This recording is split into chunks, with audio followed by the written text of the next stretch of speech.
Hello everybody and welcome back to 3rd grade math. My name is Jim Joseph. I'm here to help you guys out with some 3rd grade math. So we're going to start off by writing the time. So the way a clock works is that the small hand, like the one over here, that shows the hours. While the long hand, like this, shows the minutes. So for the hours, we can see that it's pointing towards 1. So we know that it is 1 o'clock. But how many minutes? Well, it is not 12 minutes because 12 minutes is basically, well, what would the other time be? So basically, for each of these times, you do whatever the number times 5 is equal to minutes. So, for 12 times 5 is equal to 60. So, you might be wondering, how do you write 1 minute and 60 seconds? Because 1 minute and 60 seconds is not right, because 60 minutes is in 1 hour. Well, the reason why you do that is because 60 basically means that this 1 is a 1. Because it's basically saying the previous time was 12:12, and then once it hit 60, it moved to 1. So, your answer would be 1. Let's move on to number 4. As we can see, the big hand is on 6. And then the small hand is at 12. So 12 basically means it's 0. So the answer is 6. So basically everything here would be times 5, but 12 times 5 is 60, so it would only be 0. So it would not be 60, it would be 0. Alright, so we can move on to number 6. And just like all of these, it's at 8, and then it's at 12, so it'll be 8 o'clock. And you know, since all of these, as you can notice, are at 12, 12, and 12, we could do it real quick.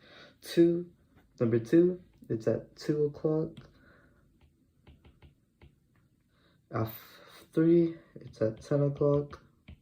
And at 5, it is at 11 o'clock. So your answer should be 1, 2, 10, 6, 11, and 8 o'clock. If you guys got that, good job. Well, let's move on to the next problem. So we're going to continue what we just did, read and write time. As you can see, it is all 12, so it all equals 0. And so it would only be a number here and then 0, 0. So over here, you see it's 7, so 7, so it'll be 7 o'clock. Here you see 3, this will be 3 o'clock since it's at 12. 9, 9 o'clock. 10 for 5, 5 o'clock. 11, 4 o'clock, and 12, 12 o'clock. So if you guys got that, 7 o'clock, 3 o'clock, 9 o'clock, 5 o'clock, 4 o'clock, and 12 o'clock, you guys real smart. If not, just review what I said earlier. You just know that the minute sign is always the smaller one, and the hour sign is the thicker and bigger, or smaller one. And then at 12, everything's at 0, not 60. Alright, let's move on to finding the missing numbers. So how many hours are in 1 day? Well, 1 day, if you guys didn't know, has 24 hours.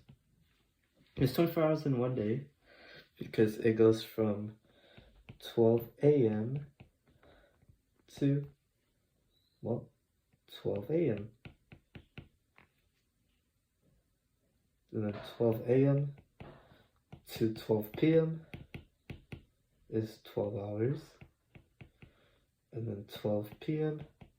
back to 12 a.m. is another 12 hours. So 1 day is equal to 24 hours. So now let's move on to number 2. So 2 weeks, how many days are there? Well, how many days are in 1 week? So in 1 week, there are 7 days.